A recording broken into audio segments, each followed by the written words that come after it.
जीत गए हो। तुम्हें इस आदमी की कदर होनी चाहिए आयजा। आ जाओ, आज तो मैं बहुत ज्यादा खुश हूँ। हमने बहुत जबरदस्त काम किया है। शुक्रिया। मैं अभी आया।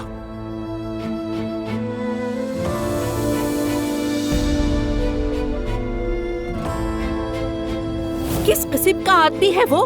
एक मंगेशुदा लड़की के पीछे पड़ा है वो। ये काम से मुतालिक था। टेंडर का क्या बना? मेरा फोन तो उठाओ।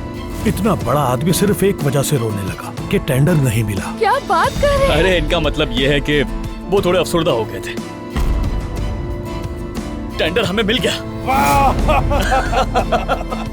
मेरा बेटा, आज के इस हसीन दिन को सब मिलकर खुशी से मनाते हैं। दिल से खाओ पियो, खुश रहो, मजे करो।